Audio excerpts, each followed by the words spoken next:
ठीक है। इसमें जो सबसे पहला हमारे पास सेक्शन है, it is on the discussion of national income कि नेशनल इनकम होता क्या है। So national income is basically कि आपकी जो कंट्री है उसमें जो भी इकोनॉमिक एक्टिविटी हो रही है, जो भी प्रोडक्शन हो रहा है, जो भी कंजम्पशन हो रहा है, उन सब का जो है आप जो है बेसिकली मेजरमेंट जो है ले रहे हो कि कितना टोटल जो है इकोनॉमिक एक्टिविटी हुआ आपकी इकोनॉमी में एक गिवन टाइम में। तो सपोज मैं जो गिवन टाइम है उसको 1 साल ले लेती हूँ, तो इस 1 साल में कितना जो है इकोनॉमिक एक्टिविटी हुआ है, कितना आपका जो है कंट्री ग्रो किया है, ये बेसिकली आपका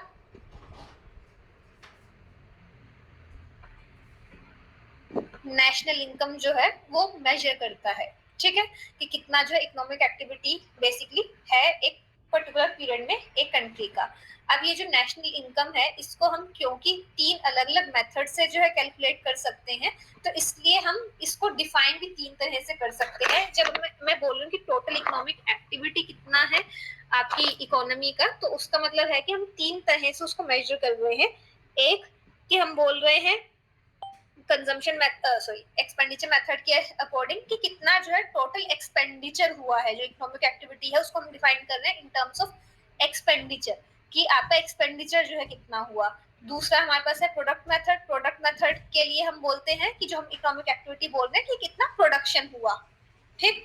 and then lastly income method में हम जो इकोनॉमिक एक्टिविटी है उसको हम रेफर करते हैं एज इनकम कि कितना इनकम जनरेट हुआ। तो बेसिकली ये जो तीनों आपके पास मेजर्स हैं, इन तीनों मेजर्स के अकॉर्डिंग आप जो है नेशनल इनकम को डिफाइन करते हो। सो नेशनल इनकम को आप जो है डिफाइन कर सकते हो टोटल प्रोडक्शन से इकोनॉमी में, या टोटल एक्सपेंडिचर से, या टोटल आपकी इनकम से। ठीक, इन तीनों से आप नेशनल इनकम को डिफाइन कर सकते हो। ठीक है, तो नेशनल इनकम बेसिकली हुआ कि कितना इकोनॉमिक एक्टिविटी जनरेट हो रहा है एक पर्टिकुलर पीरियड में किसी कंट्री में, और वो जो इकोनॉमिक एक्टिविटी है उसको हम इन तीनों तरह से मेजर कर सकते हैं कि प्रोडक्शन कितना है, एक्सपेंडिचर कितना है, या इनकम कितनी है। तीनों से आपका आंसर सेम आना चाहिए, ये हमने पहले भी डिस्कस किया था। मैं एक बार फिर से ये चीज जो है मेंशन कर रही हूँ। इवन हमने कुछ बैक में जो है क्वेश्चंस दिए हुए थे चैप्टर के, वो भी हमने डिस्कस किए थे ट्यूट में। जो बच्चे ट्यूट में आए होंगे उन्होंने जो है डिस्कस किया होगा ये कि कुछ हमारे को इवेंट्स दिए हुए थे कि सो एंड सो जो है परचेज हुआ या सेल हुआ, तो उससे जो है कैसे आपका जो है नेशनल इनकम आप कैलकुलेट करोगे तीनों मेथड के अकॉर्डिंग। तो जब हम तीनों मेथड के अकॉर्डिंग कैलकुलेशन कर रहे थे तो आंसर हमारे पास सेम आ रहा था। उसका रीजन ये है कि हम बोल रहे हैं कि हम जो भी इकोनॉमिक एक्टिविटी है उसको तीनों तरह से डिफाइन कर सकते हैं। तो इकोनॉमिक एक्टिविटी तो आपकी जो है एक ही, सपोज एक एक्टिविटी हुई, उस एक एक्टिविटी को अगर मैं 3 तरह से डिफाइन कर सकती हूँ, तो उसका मतलब ये थोड़ा ना कि मुझे अलग अलग जो रिजल्ट मिलेगा। रिजल्ट तो मुझे एक ही इकोनॉमिक एक्टिविटी का मिलेगा। तो अगर 500 रुपए का जो है मैंने जाके जो है कोई फर्नीचर परचेज किया, तो ये जो अलग अलग डेफिनेशन है मैं उस फर्नीचर की परचेज को इन डेफिनेशन में फिट कर सकती हूँ। बट मेरा जो परचेज होगा 500 रुपीज का, वो 500 का ही रहेगा। चाहे मैं प्रोडक्शन मेथड के अकॉर्डिंग बोलूँ कि जो फर्नीचर बना हुआ था वो 500 का था, उसका प्रोडक्शन 500 का था, तो मैं जो है इसको 500 का जो है कर सकती हूँ। एक्सपेंडिचर मेरा हुआ तो वो 500 को मैं दिखा सकती हूँ, या मैंने जिसको अपना 500 का नोट दिया उसका वो इनकम बन गया तो मैं इसको 500 दिखा सकती हूँ। तो बेसिकली आंसर जो आएगा वो आपका 500 ही आएगा। ठीक है, नेशनल इनकम का, चाहे आप इस मेथड से करो, इससे या इससे। तो इरिस्पेक्टिव ऑफ दी मेजर आप कौन सा जो है मेजर यूज करते हो, कौन से डेफिनेशन यूज करते हो इकोनॉमिक एक्टिविटी को रेफर करने के लिए, आपके पास जो नेशनल इनकम की जो टोटल आपका आ रहा है, जो मेजरमेंट आ रहा है, वो सेम आएगा। ठीक है, तो ये आपके पास जो है एक कॉन्सेप्चुअल क्वेश्चन भी जो है बनता है, कई बार पूछा भी जाता है एग्जाम में कि तीनों मेथड से आपके पास सेम आंसर क्यों आना चाहिए। तो आप जो है ऐसे एग्जाम्पल लेके भी जो एक्सप्लेन कर सकते हो, जैसे मैंने अभी एक्सप्लेन किया कि आपकी जो भी इकोनॉमिक एक्टिविटी है उसको आप जो है अलग अलग तरह से डिफाइन कर सकते हो, बट वो इकोनॉमिक एक्टिविटी तो सिंगल एक्टिविटी रहेगी। तो जब भी आप जो है उसका मेजरमेंट करने जाओगे तो वो 500, जैसे मैंने एग्जाम्पल लिया, वो 500 का ही रहेगा तीनों मेजर्स में। राइट, तो हमारे पास ये तीनों मेथड से सेम रिजल्ट आता है। आप इसको इस तरह से भी बोल सकते हो कि बेसिकली एक कंट्री में अगर किसी चीज का प्रोडक्शन हो रहा है, ठीक, और उसका जो है प्रोडक्शन होने के बाद जो है उसी ईयर में लेट से जो है स्पेंडिंग भी हो जाता है। तो अगर किसी चीज का प्रोडक्शन हुआ और वो जो है चीज जो है बिकी आगे जाके, तो वो अगर 500 का जो है उस पे जो है, जैसे मैंने एग्जांपल लिया था 500 का अगर जो है वैल्यू एडिशन हुआ तो 500 की आगे जाके बिकी, स्पेंडिंग 500 का हुआ, इनकम 500 की जनरेट हुई, तो वो उतना ही जो है आपको रिजल्ट देगा, प्रोडक्शन में भी, एक्सपेंडिचर में भी, इनकम में भी। ठीक, तो ये हमारे पास जो है एक कॉन्सेप्चुअल क्वेश्चन बनता है। प्लीज ध्यान रखना, इसके ऊपर जो है कई बार पूछा जाता है क्वेश्चन कि क्यों तीनों मेथड से आपके पास आंसर जो है सेम आना चाहिए नेशनल इनकम का। ठीक, let's move to the discussion of all these three methods. सबसे पहले हम जो है प्रोडक्ट अप्रोच से जो है शुरू करेंगे कि प्रोडक्ट अप्रोच जो है इसमें हम जो है बेसिकली किस तरह से जो है कैलकुलेशन करते हैं हमारे नेशनल इनकम का। सो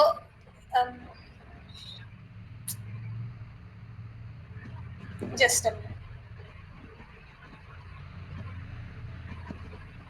क्या होगा ये?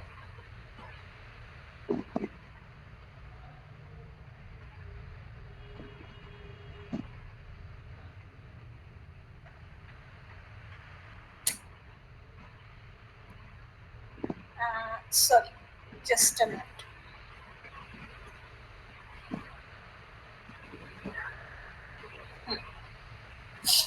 Sorry.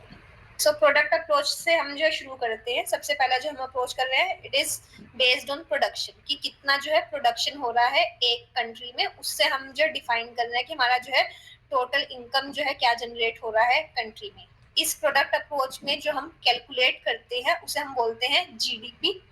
जीडीपी का मतलब है ग्रोस डोमेस्टिक प्रोडक्ट।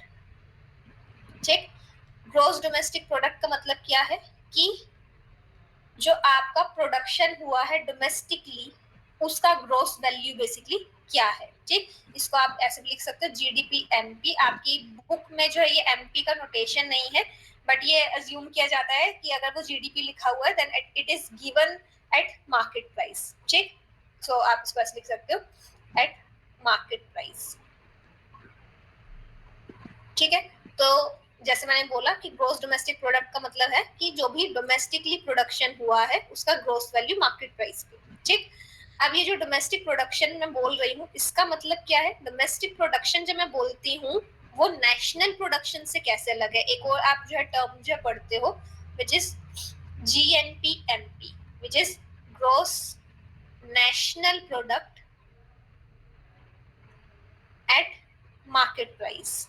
अब ये जो दोनों टर्म्स हैं इन दोनों के बीच में डिफरेंस क्या है? जीडीपी और जीएनपी में डिफरेंस क्या होता है? जीडीपी है कि डोमेस्टिक प्रोडक्शन कितना हुआ है, और जीएनपी है कि नेशनल प्रोडक्शन कितना हुआ है।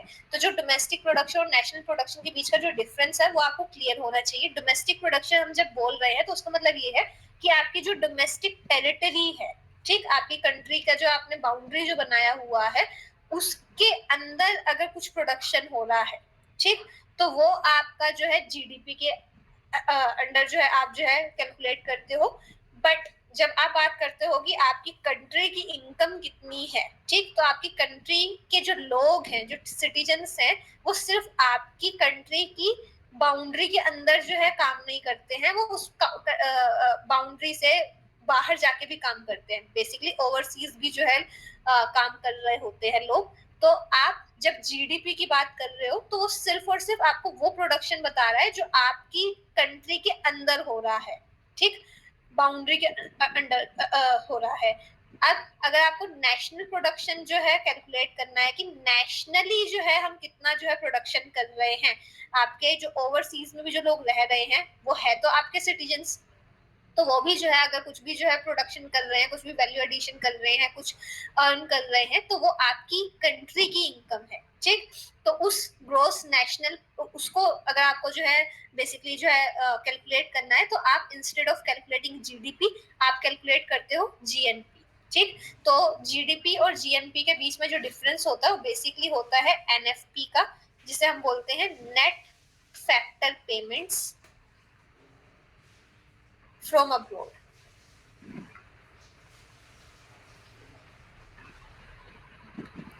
इसका मतलब क्या है net factor payments from abroad? जैसे मैंने बोला कि आपके कंट्री के जो लोग हैं वो बाहर जाके काम करते हैं दूसरे देशों में, तो वहां पे वो सर्विस प्रोवाइड कर रहे हैं। सपोज कोई जो है किसी ने जो है आईटी की जॉब जो है ली हुई है यूएस में, कोई जो है यूके में जो है कोई इंजीनियर है जो यहाँ से गया हुआ है, ठीक। तो अलग अलग सर्विस जो है सपोज आप जो है प्रोवाइड करा रहे हो बाहर के देश में।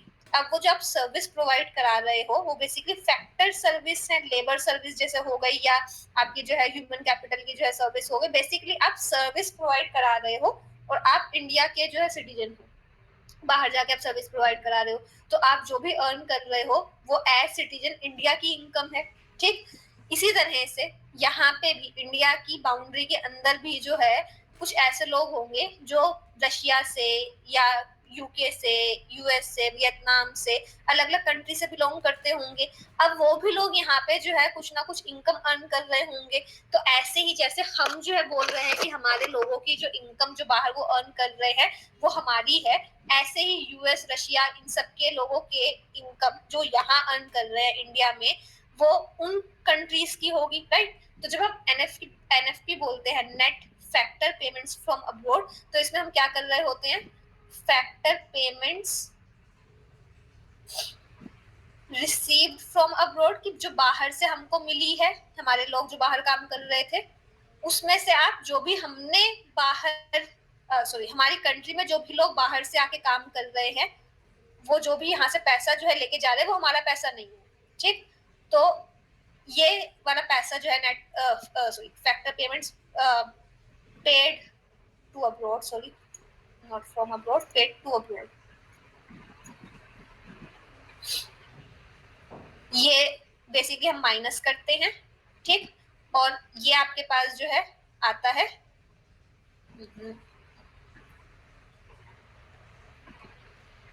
Net factor payments from abroad, ठीक।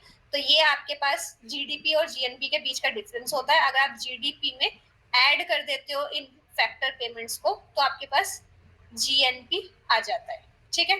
तो ये आपके पास जो है जीडीपी और जीएनपी के बीच का डिफरेंस हुआ कि हमारे पास जब हम बोले डोमेस्टिक प्रोडक्शन क्या है और नेशनल प्रोडक्शन क्या है तो उन दोनों के बीच का डिफरेंस क्या है, ठीक। Now coming back to the product approach. Product approach में हम जो वेरिएबल फाइंड करते हैं हमारे फॉर्मूला के अकॉर्डिंग, दैट इज जीडीपी, ठीक है, कि कितना डोमेस्टिक प्रोडक्शन हुआ है। अगर हमें देखना है कि बाहर के लोग भी जो है कितना कमा के हमारी कंट्री को जो है बेनिफिट दे रहे हैं तो हम उसमें जो है नेट फैक्टर पेमेंट्स जो है ऐड कर सकते हैं, बट हमारी कैलकुलेशन में हम सिर्फ जो है प्रोडक्ट अप्रोच के जीडीपी कैलकुलेट करते हैं, ठीक। अब जो जीडीपी आप कैलकुलेट कर रहे हो बेसिकली हम किस तरह से कैलकुलेट करते हैं कि जो भी प्रोडक्शन हुआ है आपके प्राइमरी सेक्टर में, सेकेंडरी सेक्टर में और टर्शरी सेक्टर में, इन तीनों को आप जो है ऐड कर देते हो और आपके पास आ जाता है कि कितना जो है जीडीपी आपका है इकोनॉमी में, ठीक। अब हम जब बोल रहे हैं कि कितना प्रोडक्शन जो है हो रहा है इन तीनों सेक्टर में तो उसका मतलब ये है हम ये बोल रहे हैं कि कितना वैल्यू एडिशन हो रहा है। मैंने क्लास में पहले भी ये चीज समझाई थी कि जो प्रोडक्ट अप्रोच है इसमें हम एक्चुअली फाइनल प्रोडक्ट की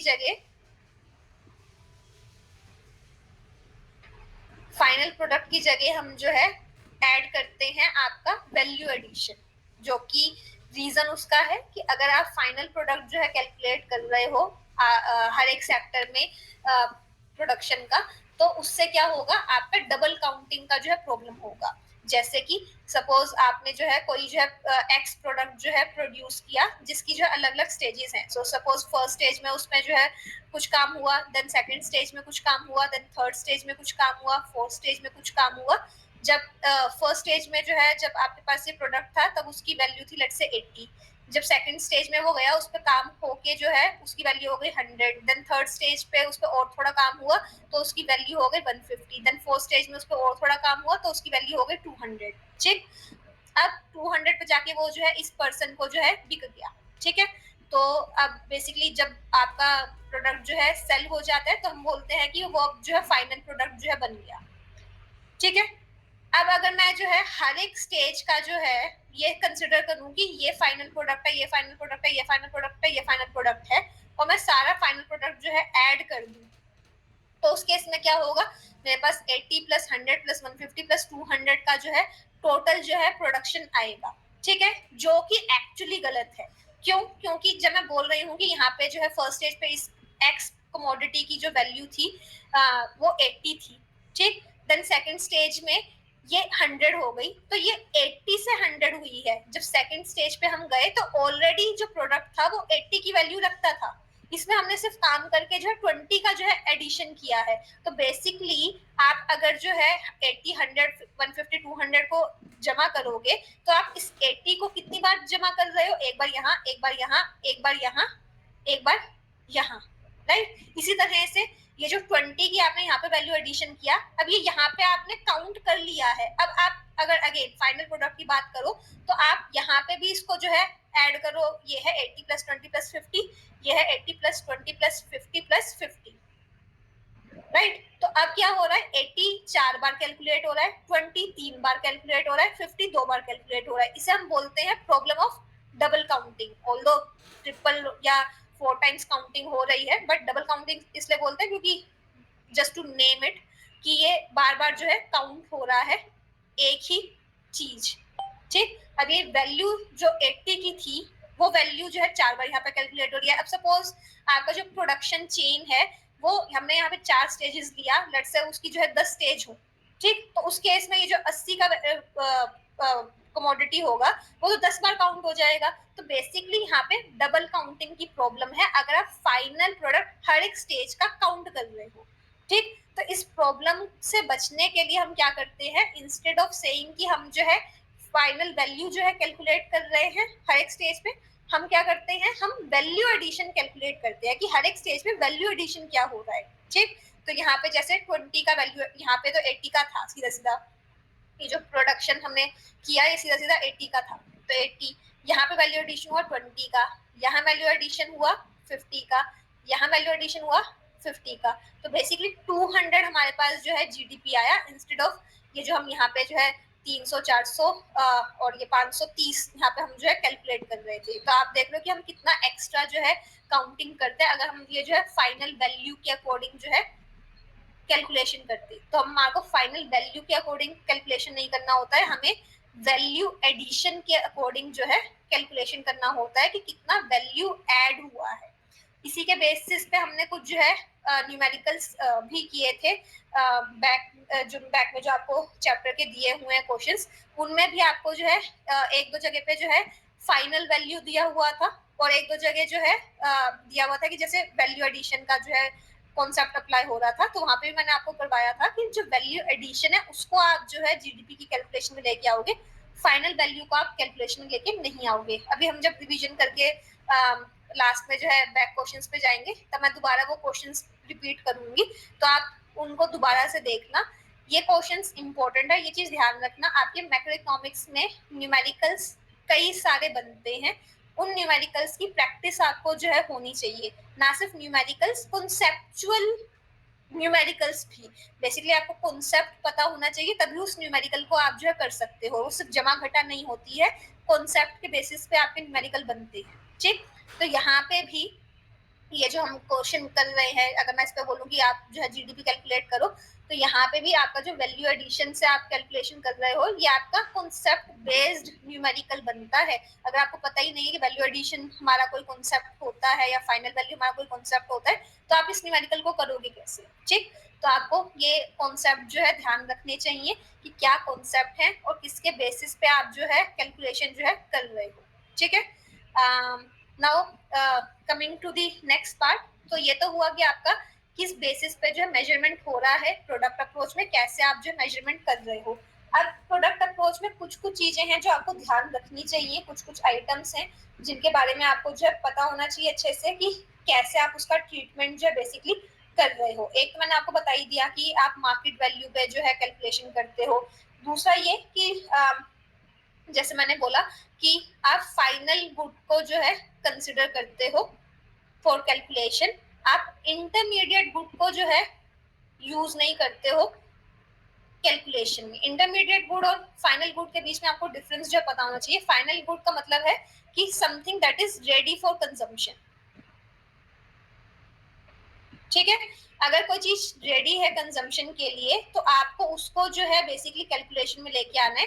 अगर कोई चीज इंटरमीडिएट है, मतलब कि उसको आप जो भी प्रोडक्शन हुआ कमोडिटी बाय का लेट्स से प्रोडक्शन हुआ और कमोडिटी बाय जो है कमोडिटी एक्स के प्रोडक्शन में यूज हो रही है, ठीक, तो आप ये जो कमोडिटी बाय प्रोड्यूस हो रही है उसको आप फाइनल गुड नहीं बोल सकते हो जब तक कि वो कंज्यूमर के हाथ में नहीं जा रहा सामान, तब तक हम बोलते नहीं है कि वो फाइनल गुड है, हम बोलते हैं कि वो इंटरमीडिएट गुड है, कि वो किसी और चीज के काम में जो है आएगा, प्रोडक्शन में जो है यूज होगा।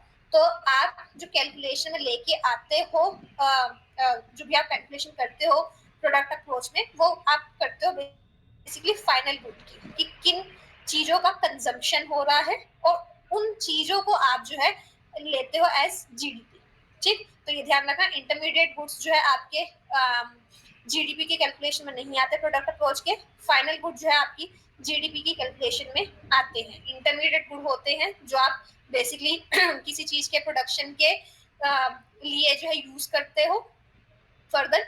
फाइनल गुड होते हैं जिनका जो है आगे जो है किसी चीज के प्रोडक्शन में यूज नहीं हो रहा होता, वो सीधा जो है कंजम्पशन के लिए यूज किए जाते हैं, ठीक। सो ये हुआ फाइनल गुड और इंटरमीडिएट गुड के बीच में जो है डिफरेंस। इसके अलावा आपको एक और चीज पता होना चाहिए कि आपके बेसिकली जो है ये जो सर्विसेज होती हैं उनका आप जो है किस तरह से जो है बेसिकली जो है ट्रीटमेंट करते हो। तो जो सर्विसेज होती हैं, अब जो प्रोडक्शन है उसको तो आप जो है सीधा मैंने जैसे बोला कि आप जो है वैल्यू एडिशन देख लोगे। अब जो सर्विसेज हैं उनमें ऐसा कोई वैल्यू एडिशन नहीं होता। तो सपोज मैं कह रही हूँ कि मैंने जो है एक जो है ट्यूशन लिया और उसका मैंने जो है 10,000 रुपीज सपोज मुझे उसका मिला ट्यूशन का 1 महीने का। तो अब वो जो 1 महीने का मेरे को 10,000 मिला है, वो मेरा जो है सर्विस प्रोवाइड कराना हो गया। अब इसमें कोई जो इसमें कोई जो आपके पास बेसिकली वैल्यू एडिशन की बात नहीं है।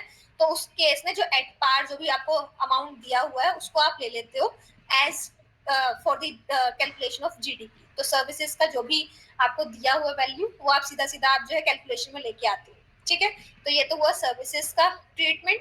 इसके अलावा एक और चीज थी, हाँ, कि सपोज आपका जो भी प्रोडक्शन हो रहा है वो प्रोडक्शन आपका हुआ है लास्ट ईयर, ठीक है, और इस साल जो है वो दोबारा से आपने जो है कोई सपोज आपका कोई बिल्डिंग था, ठीक है, उसको आपने जो है सेल कर दिया। या सेल वगैरह हम बाद में चलो डिस्कस करेंगे, इसको रहने देते हैं। ये जब मैं क्वेश्चन करवाऊंगी तब इसको जो है टॉपिक को डिस्कस कर लेंगे। ये इसका जो है ऐसा जितना बनता नहीं है कॉन्सेप्ट। हाँ, कैपिटल गुड का जो है मेरे को बात करनी थी।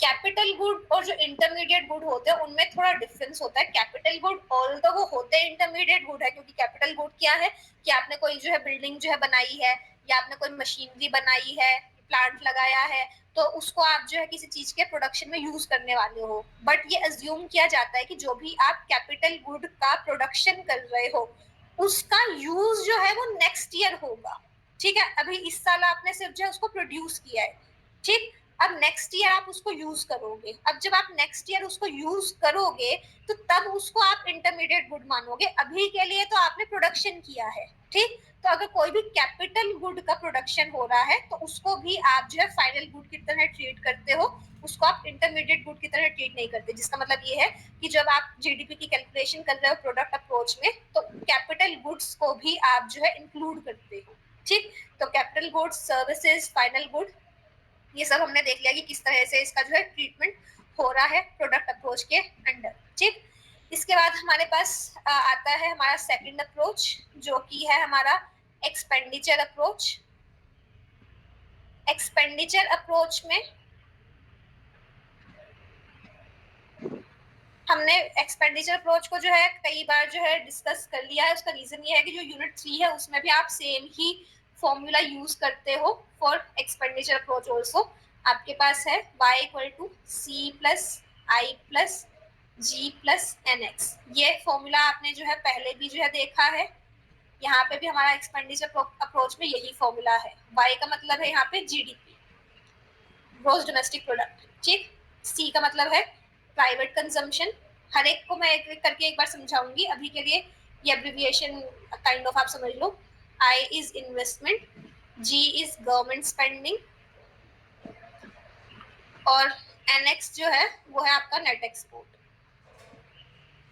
ठीक है, अब जो आपका एक्सपेंडिचर अप्रोच है वो बेसिकली क्या कहता है कि आपके जो भी आपके एजेंट्स हैं इकोनॉमी में, वो जितना भी एक्सपेंडिचर कर रहे हैं उनके सबका एक्सपेंडिचर आप ऐड कर लो और उससे आपके पास जो है जीडीपी आ जाएगा, इकोनॉमिक एक्टिविटी आ जाएगी कितनी हुई एक्सपेंडिचर के बेसिस पे।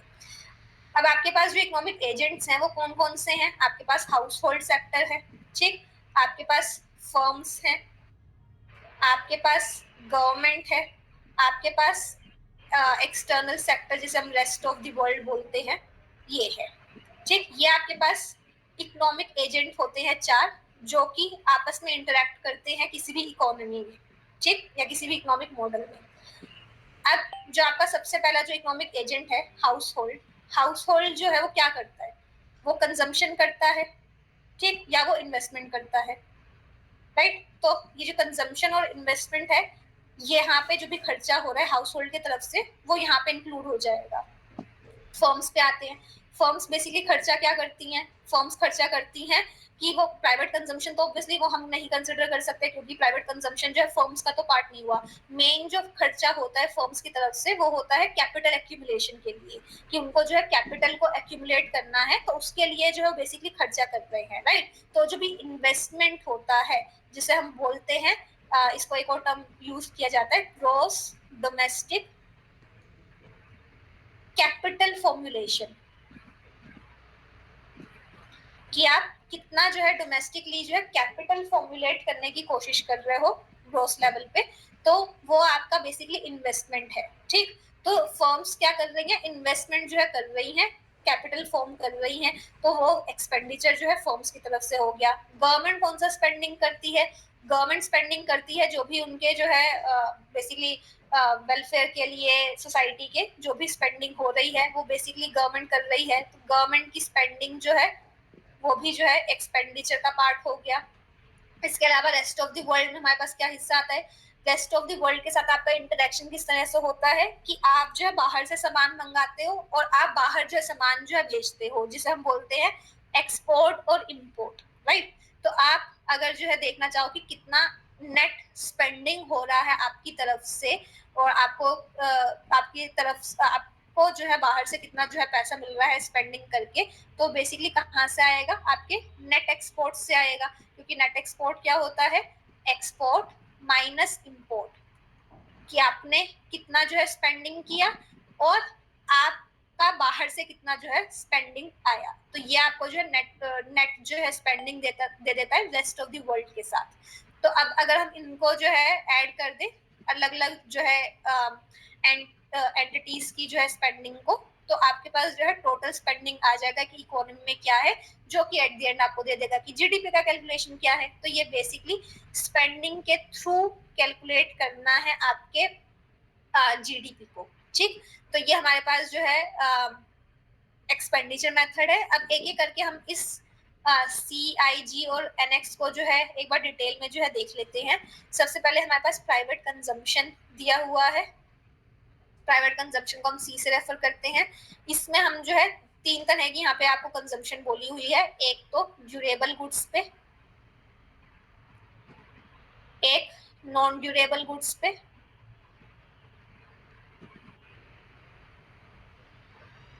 और तीसरा सर्विसेज पे। तो आप अपना ही खुद का एग्जाम्पल लो, आप जो है क्या स्पेंडिंग जो है करते हो, आपने पिछले जो है 1 साल का आप जो है अगर जो है स्पेंडिंग अपना लो तो आपने क्या जो है स्पेंडिंग किया होगा। ड्यूरेबल गुड्स में बेसिकली क्या आता है? आप जो भी खाने पीने का जो सामान लेते हो बेसिकली ड्यूरेबल गुड्स में जो है आता है, क्योंकि उसका एक जो है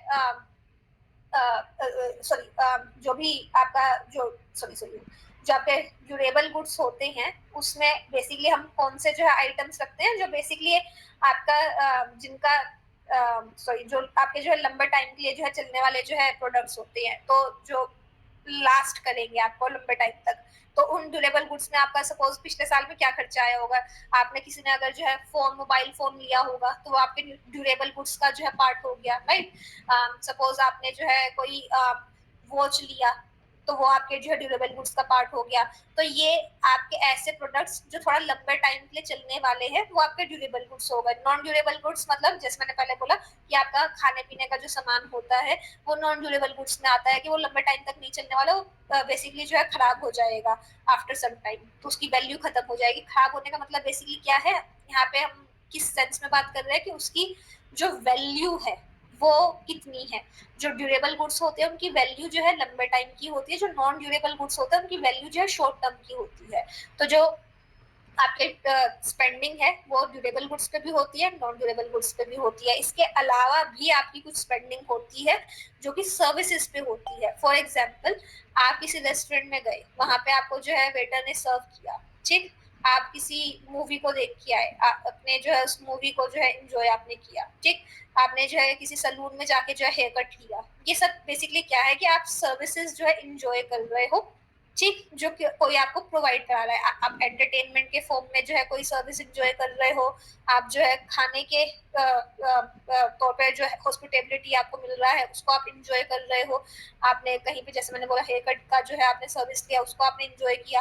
तो ये जो सर्विसेज हैं ये बेसिकली जो है गुड्स नहीं है, बट आप इनको कंज्यूम तो कर रहे हो, तो ये भी आपकी प्राइवेट कंजम्पशन का पार्ट होती है, ठीक। सो प्राइवेट कंजम्पशन में हमारे पास ये 3 तरह के हम जो है आइटम्स को जो है इंक्लूड करते हैं। Now coming to the second item which is investment और GDCF, gross domestic capital formation. जो इन्वेस्टमेंट होता है इसको हमने 2 तरह से यहाँ पे जो है डिवाइड किया हुआ है। एक है हमारे पास बिजनेस फिक्स्ड इन्वेस्टमेंट और एक है हमारे पास रेसिडेंशियल इन्वेस्टमेंट। जो बिजनेस फिक्स्ड इन्वेस्टमेंट है वो बेसिकली क्या है, बिजनेस फिक्स्ड, जैसे मैंने बोला कि फर्म्स जो है इन्वेस्टमेंट करती हैं कैपिटल फॉर्म करने के लिए, तो बिजनेस को जो है बूस्ट करने के लिए आप जो भी इन्वेस्टमेंट कर रहे हो आपकी बिजनेस फिक्स्ड इन्वेस्टमेंट का पार्ट हो गई। इसी तरह से रेसिडेंशियल इन्वेस्टमेंट क्या है कि आपने जो है रेसिडेंस के ऊपर जो है आपने कोई जो है खर्चा किया, आपने सपोज जो है आपके फैमिली ने जो है घर बनवाया सपोज, ठीक, तो उसका जो भी खर्चा आया घर बनवाने का उस साल में वो आपकी इन्वेस्टमेंट का पार्ट हो गया, रेसिडेंशियल इन्वेस्टमेंट का पार्ट हो गया। तो ये जो रेसिडेंशियल इन्वेस्टमेंट है ये आपके फर्म्स भी करती हैं और हाउस होल्ड भी करता है, ठीक। तो आप रेसिडेंस में रेसिडेंशियल पर्पस के लिए इन्वेस्टमेंट जो है हाउस होल्ड से भी एक्सपेक्ट कर सकते हो और फर्म से भी। तो ये 2 तरह की आपके पास इन्वेस्टमेंट है। ऑल्दो और भी तरह की इन्वेस्टमेंट होती हैं बट लार्जली हम जो है इन्हीं 2 को जो है यहाँ पे जो है डिवाइड कर रहे हैं एज इन्वेस्टमेंट, ठीक है। इसके अलावा हमारे पास तीसरा हमारे पास फैक्टर है गवर्नमेंट स्पेंडिंग। जो गवर्नमेंट स्पेंडिंग है इसको जो है आपको ध्यान से समझने की जरूरत है कि जो गवर्नमेंट स्पेंडिंग करती है वो ऑल्दो होता आपकी सोशल वेलफेयर के लिए है, बट जो भी स्पेंडिंग हो रही है वो कुछ ऐसी स्पेंडिंग है जो आपको रिटर्न देंगी, कुछ ऐसी स्पेंडिंग है जो आपको रिटर्न एज सच नहीं देने वाली है, और सिर्फ आपने जो है सोसाइटी के बेनिफिट के लिए किया है, ठीक, as responsibility towards the society. Society के बेनिफिट के लिए तो आप जो है दूसरी वाली भी इन्वेस्टमेंट कर रहे हो जो आपको रिटर्न देगी, बट ये वाली जो आपकी दूसरी जो स्पेंडिंग है जिसमें आपको रिटर्न नहीं मिल रहा वो इन्वेस्टमेंट है जो सिर्फ और सिर्फ आप जो है आपकी रिस्पॉन्सिबिलिटी, गवर्नमेंट की जो रिस्पॉन्सिबिलिटी बनती है टुवर्ड्स इट्स सिटीजन्स उसके लिए वो कर रही है, ठीक। तो जैसे मैंने बोला कि पहली आपकी जो इन्वेस्टमेंट है, सॉरी, जो स्पेंडिंग है वो बेसिकली आपकी प्रोडक्टिव स्पेंडिंग। प्रोडक्टिव स्पेंडिंग का मतलब है कि जैसे आपने कोई जो है रोड बिल्ड किया, ठीक, या आपने जो है कोई हॉस्पिटल जो है बनवाया, या आपने कोई स्कूल जो है बनवाया, आपने कोई प्लांट जो है गवर्नमेंट ने लगवाया, ठीक। तो ये सब जो है जो स्पेंडिंग हो रही है गवर्नमेंट की ये आपकी प्रोडक्टिव स्पेंडिंग का पार्ट होता है। इसको हम जो है कैलकुलेशन में लेके आते हैं कि ये आपको फ्यूचर में रिटर्न देगा। आपने जब जो है रोड बनवाया तो आपने जो है बेसिकली क्या किया कि आपने एक्सेसिबिलिटी को जो है बढ़ा दिया, आपने जो है ट्रेन का जो है सपोज जो है एक रूट जो है शुरू किया, उससे क्या है आपका जो है ट्रांसपोर्टेशन कॉस्ट जो है रिड्यूस होगा ओवर द टाइम, तो आपको रिटर्न जो है देगा, प्रोडक्टिव है ऐसी स्पेंडिंग, ठीक। अब कुछ स्पेंडिंग गवर्नमेंट की होती है जो प्रोडक्टिव नहीं होती, उस केस में जैसे हमारे पास जो है ओल्ड एज पेंशन होती है, अब ओल्ड एज पेंशन या विडो पेंशन या कोई सब्सिडी जो कि सिर्फ और सिर्फ जो है आपको बिना किसी रीजन के दी गई है, जैसे कि अगर किसी बिजनेस को जो है सब्सिडी दी जाए तो बिजनेस जो है सब्सिडाइज होके जो है बिजनेस को बूस्ट करता है, ठीक। लेकिन अगर कोई आपको सब्सिडी जो है बिना वजह के आपके दी गई है कि सिर्फ और सिर्फ सोशल वेलफेयर के पर्पज से, ठीक, जैसे एलपीजी के ऊपर जो है आपको जो है सब्सिडी मिलता है या आपको बिजली के ऊपर जो है सब्सिडी मिलती है, ठीक। तो ये सिर्फ और सिर्फ सब्सिडीज होती हैं जो सोसाइटी के वेलफेयर के लिए जो है आप प्रोवाइड करा रहे हो, ठीक। इस तरह से जो ओल्ड एज पेंशन है, जो विडो पेंशन है, ये वो सब चीजें हैं जो सिर्फ और सिर्फ आप सोसाइटी के बेनिफिट के लिए, जो आपकी सोसाइटी की तरफ जो रिस्पॉन्सिबिलिटी है उसको पूरा करने के लिए गवर्नमेंट जो है प्रोवाइड कराती है। अब ऐसी सिचुएशन में आपके पास कुछ भी जो है रिटर्न नहीं आ रहा है, आपको फ्यूचर में उससे कुछ फायदा नहीं होने वाला है, लेकिन वो आपका बेसिकली फर्ज है, रिस्पॉन्सिबिलिटी है। तो ये चीजों को आप जीडीपी की कैलकुलेशन में लेके नहीं आ सकते हो, क्योंकि वो आपको जो है कुछ प्रोडक्शन नहीं देने वाली है, ठीक। तो ये जो स्पेंडिंग है इसे आप कैलकुलेशन में नहीं लेके आते हो, इसे आप लेके आते हो। तो प्लीज ध्यान रखना, सपोज आपको जो है कोई कॉन्सेप्चुअल क्वेश्चन दे देता है कि ओल्ड एज पेंशन जो है 10,000 जो है डिस्ट्रीब्यूट किया गया फॉर दी करंट पीरियड, तो उसका जो है आप बताओ कि किस तरह से ट्रीटमेंट होगा under the expenditure method, then you will write कि इसे आप इंक्लूड नहीं करोगे आपके गवर्नमेंट स्पेंडिंग के पार्ट में, क्योंकि ये नॉन प्रोडक्टिव स्पेंडिंग है, इसको हम गवर्नमेंट स्पेंडिंग में ऐड नहीं कर सकते हैं, ठीक है। तो ये चीज ध्यान रखना।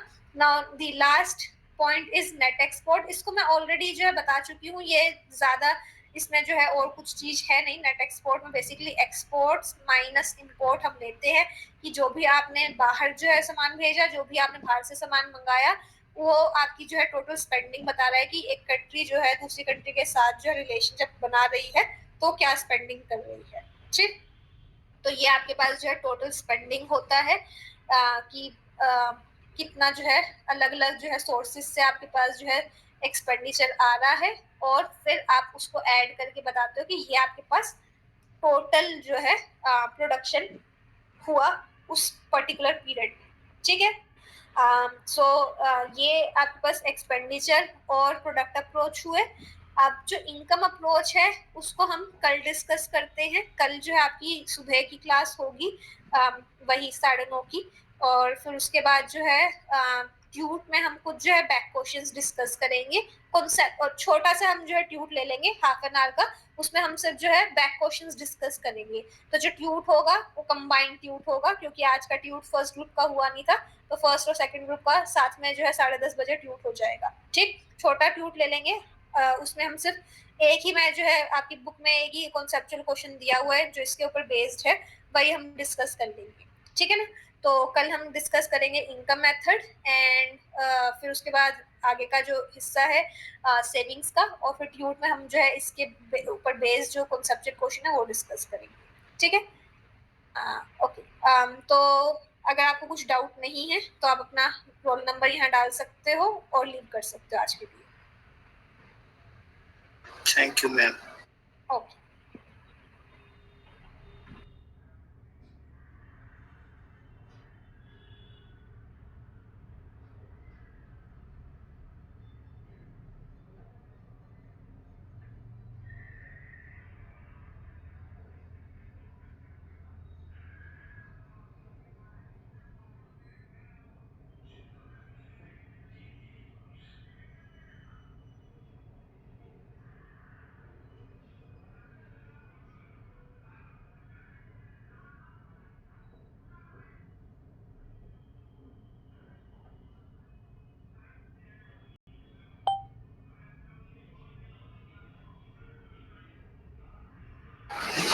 मैम ट्यूटोरियल होगा क्या? बेटा ट्यूटोरियल सुबह 10:30 बजे होगा दोनों ग्रुप का। और कल मैम? हाँ कल। Thank you. ओके।